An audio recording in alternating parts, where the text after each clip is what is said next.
नमस्कार साथियों। एक बार फिर से आपका इन्फॉर्मेशन ज्ञान में स्वागत है। आज मैं आपको बताऊंगा कि टाइप ऑफ प्रोसेस, जैसे कि मैंने पहली क्लास में आपको बता दिया था। पहली क्लास हो गया, सेकंड क्लास अब है, तो इसमें बताऊंगा टाइप ऑफ प्रोसेस है। तो चलिए गाइस स्टार्ट करते हैं। यहाँ पर मैं टाइप ऑफ प्रोसेसर की बात कर रहा हूँ। इंटेल माइक्रो प्रोसेसर की बात कर रहा हूँ, जिसको इंट्रोड्यूस हुआ था 1993 में। ठीक है। और जो इसका इंटेल कोर का जो सबसे पहले प्रोसेसर आया था, वो फर्स्ट सबसे आया था सिंगल कोर प्रोसेसर। ठीक है। ये सबसे पहले इसका आया था। टाइप्स ऑफ प्रोसेसर ये सिंगल कोर प्रोसेसर। गाइस इसकी बात करूँ तो ये सब जब ये सिंगल कोर प्रोसेसर आया था, तो इसमें मतलब एक काम एक के बारे में होता था। ये जैसे मैंने यूट्यूब खोल रखा है, तो मैं अगर वर्ड की फाइल चलाऊँगा तो वर्ड नहीं खुलेगा, क्योंकि ये सिंगल कोर प्रोसेसर है, ओनली एक सिंगल कोर पर काम करता था।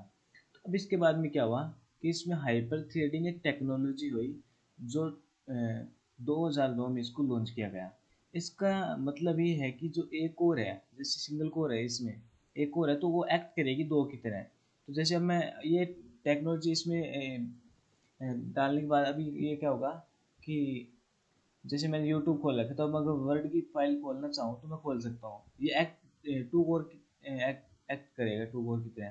तो इससे क्या होगा कि मेरा काम भी रहेगा, और काम वर्ड की फाइल भी ओपन हो जाएगी, और यूट्यूब में मैं गाने भी सुन सकता हूँ। तो इसलिए इसमें क्या होगा, हाइपर थ्रेडिंग टेक्नोलॉजी है। गाइस यहाँ पर दूसरा है इंटेल कोर डू टू।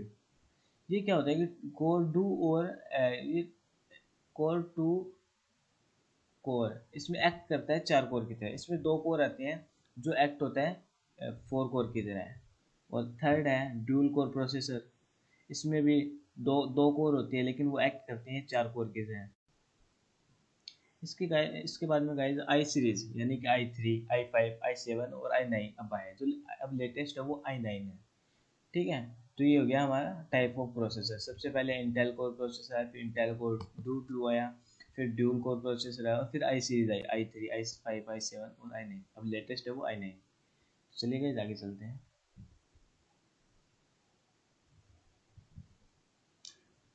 अब गाइस मैं यहाँ पर बात करूँ, जो मैंने आपको हाइपर थ्रेडिंग जो टेक्नोलॉजी बताया था, अब मैं यहाँ पर आपको बताऊंगा कि हाइपर थ्रेडिंग होता क्या है, इसकी पूरी इन्फॉर्मेशन। हाइपर थ्रेडिंग, इसको हम सिंगल शॉर्ट में एच टी भी बोल सकते हैं। ये सिंगल कोर प्रोसेसर होता था जी। ठीक है। अब मैं बताइए, developed by Intel, hyper threading enable a single processor to work as two logical different processor. मतलब गाइस ये जो सिंगल प्रोसेसर होता था, वो वर्क करता था टू लॉजिकल डिफरेंट प्रोसेसर में काम करता था। यानी कि मैंने आपको पहले कहा था, ये टेक्नोलॉजी आने के बाद में जो सिंगल कोर प्रोसेसर है, उसमें ये टेक्नोलॉजी आने के बाद में जो सिंगल कोर होती है तो वो डबल हो जाती है, यानी टू कोर या टू होती तो फिर उस फोर कोर में काम करता था। तो उसके बाद में a single code executions is now as a thread. ठीक है। इसके बाद में guys, it is a part of program that executions executes independently of other parts and concurrently with other parts of the program। उसके बाद में single core processor act as a dual core. मैंने आपको पहले कहा था कि इसकी टेक्नोलॉजी के बारे में, सिंगल कोर प्रोसेसर है वो एक्ट करता है ड्यूल कोर प्रोसेसर। अगर ड्यूल है तो वो क्या है, फोर फोर कोर में काम करते हैं। तो गाइज ये आपको समझ में आ गया उम्मीद करता हूँ। चलिए आगे चलते हैं। उसके बाद में guys Intel core duo two के जो पार्ट्स है, तो ये मैं आपको बता देता हूँ। इंटेल कोर डू टू की बात कर रहा हूँ मैं। ये देखिए, अब मैं आपको समझा देता हूँ। गाइस जो इंटेल कोर ड्यू कोर है, वो दो कोर का आता है। ठीक है। अब इसमें क्या है कि जो अब इंटेल कोर ड्यू में जो फोर कोर का प्रोसेसर रहेगा, उसका है, इसको हम क्वाड कोर प्रोसेसर बोलेंगे। क्या बोलेंगे, क्वाड कोर प्रोसेसर। अगर इसमें अगर कोई और लैपटॉप वगैरह हो और उसमें प्रोसेसर हो इंटेल कोर का डू टू का, और इसमें सिक्स कोर हो, तो हम उसको बोलेंगे हेक्सा कोर प्रोसेसर। अगर ये इसी की बात करूँ, इसमें किसी लैपटॉप या प्रोसेसर में 8 कोर हो, तो उसे हम बोलते हैं ओक्टा कोर प्रोसेसर। और अगर किसी में 10 कोर हो, तो हम उसे टेसा कोर प्रोसेसर बोलेंगे। सिंपल आपको नाम याद रखना है कि दो टू कोर को क्या बोलते हैं, फोर कोर को क्या बोलते हैं, एट कोर को क्या बोलते हैं और 10 को क्या बोलते हैं। ठीक है, ये तो ये नाम है नॉर्मली। तो चलिए आगे चलते हैं हम।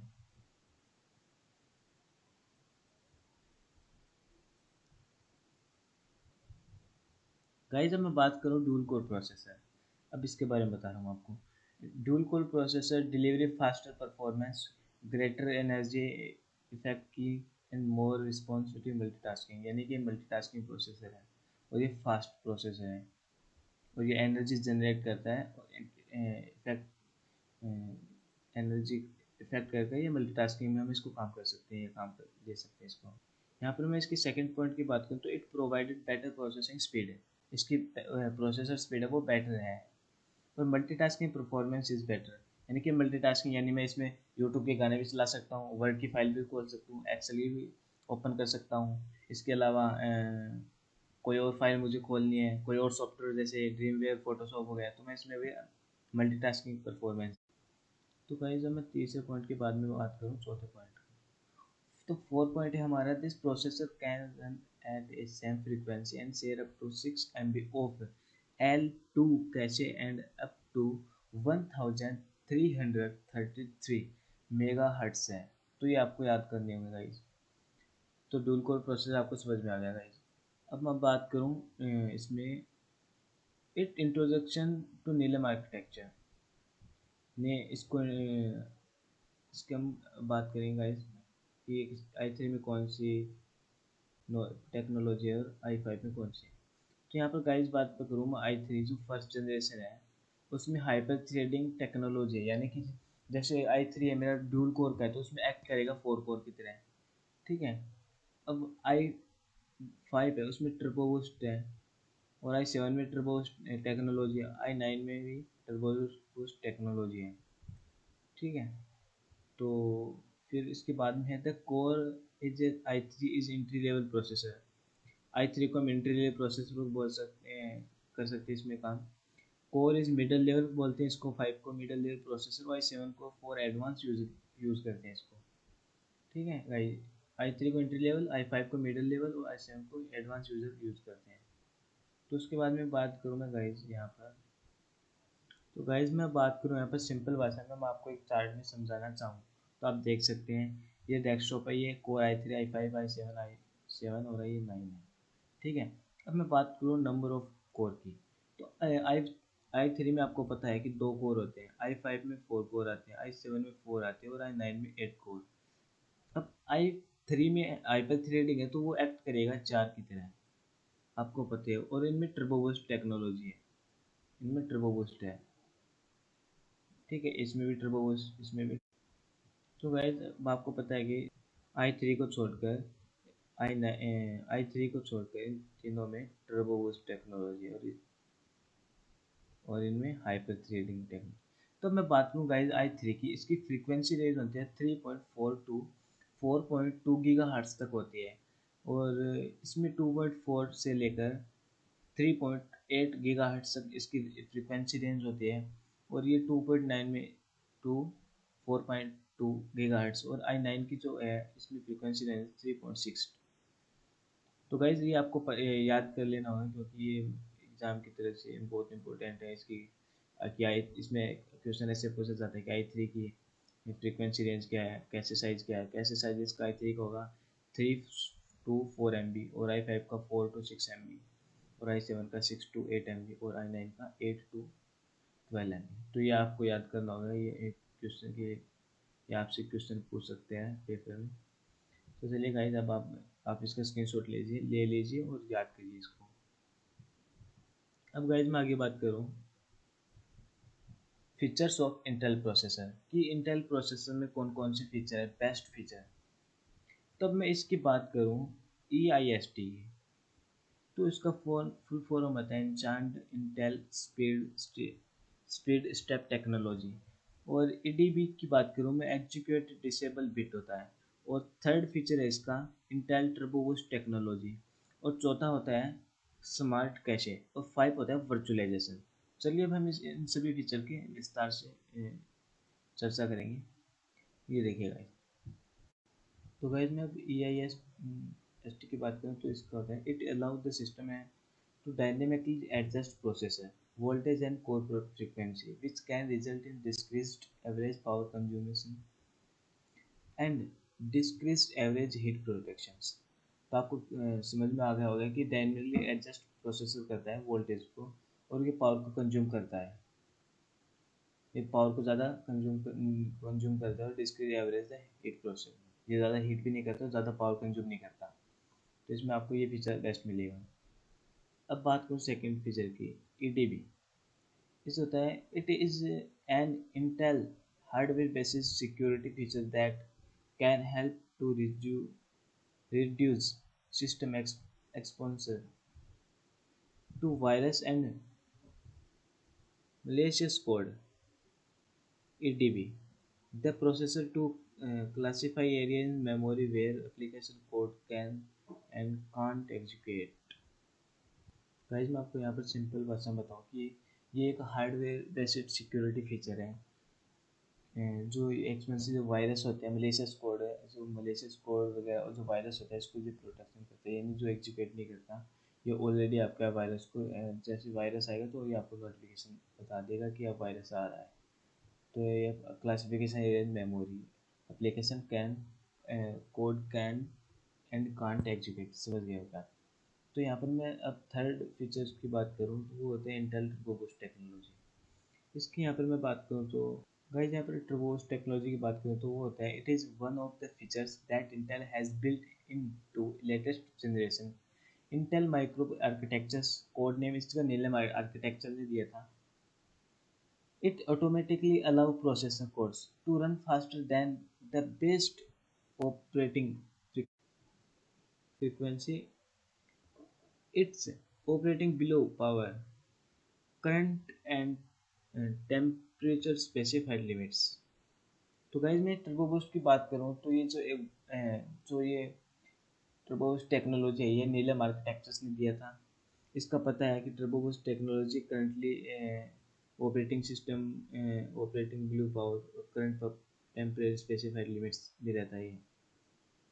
तो अब मैं आगे चलूँगा इसके अब मैं स्मार्ट कैशे की बात करूँ तो स्मार्ट कैशे तो भाई smart cache it allow its storage to dynamically utilise up to 100% of available cache while obtaining data from cache at higher through rate। Processor firstly communicate with cache memory with 45 nanosecond। Guys मैं आपको बता दूं कि smart cache क्या होता है। Smart cache dynamically utilise है जो 100% आपके जो प्रोसेसर होता है वो सबसे जैसे मैंने यहाँ पर डी ड्राइव में गया वहाँ पर मैंने सर्च बॉक्स में लिखा PDF hardware dot PDF file. तो मैं जैसे हार्डवेयर डॉट PDF फाइल करूँगा तो अगर मैंने वो फाइल पहले से खोल रखी थी या मैंने पहले कभी खोली थी तो उसका जो डेटा है थोड़ा वो उसका जो लोकेशन है वो हाई कैशे मेमोरी के साथ चला जाएगा जिससे वो 100% अवेलेबल कैशे के साथ होगा और हाई करेगा थ्रू और वो उस फाइल को जल्दी से भी ओपन करेगा। और processor fastly communicate with the cache memory with 45 nano second, यानी कि वो 45 नैनो सेकेंड तक वो कम्युनिकेट करता है अपने जो कैशे मेमोरी है और प्रोसेसर के बीच में कम्युनिकेट करते हैं। और इसके बाद गाइस मैं अब इसके बाद में बात करूँ if one core has minimum cache requirement the other cores can dynamically increase its share of cache reduce misses. ठीक है, इसके बाद में पॉइंट आता है हमारा जो लास्ट पॉइंट है वर्चुअलाइजेशन। चलिए इसको पढ़ते हैं। It is a technology use to run multiple virtual machine on a single physical machine. Its virtual machine running on a single physical machine sharing to resource of the same machine. Guys यहाँ पर simple भाषा में आपको समझाना चाहूँ तो virtualisation ये होता है जैसे मैंने ये आपको दिख रहा है मेरे सिस्टम में विंडो 10, अगर मुझे विंडो 7 की रिक्वायरमेंट वो है और विंडो 7 के अलावा मुझे रेड एक्ट 7 चाहिए, अब मुझे दो चाहिए, दो ऑपरेटिंग सिस्टम चाहिए, तो मैं क्या करूँगा कि अब मैं नई सिस्टम तो ला नहीं सकता, लाऊंगा तो मुझे ज़्यादा पैसे देने पड़ेंगे। एक तो मैं दो डेस्कटॉप थोड़ी ना लाऊंगा मैं, अब एक ऑलरेडी मेरे पास एक है, अब मुझे दो चाहिए तो मैं विंडो 7 के लिए एक सिस्टम और खरीदूँगा। फिर रेड हैट के लिए एक और खरीदूंगा तो इसलिए मेरा कॉस्टली ज़्यादा पड़ेगा। तो ये वर्चुअलाइजेशन एक वो सॉफ्टवेयर है जिसमें हम फिजिकल मशीन शेयरिंग के लिए, रिसोर्स के लिए, हम सेम मशीन टेक्नोलॉजी के लिए वर्चुअल मशीन क्रिएट करते हैं, जो मैंने 2 वीडियो पहले से ऑलरेडी बना रखे हैं, आप देख सकते हो।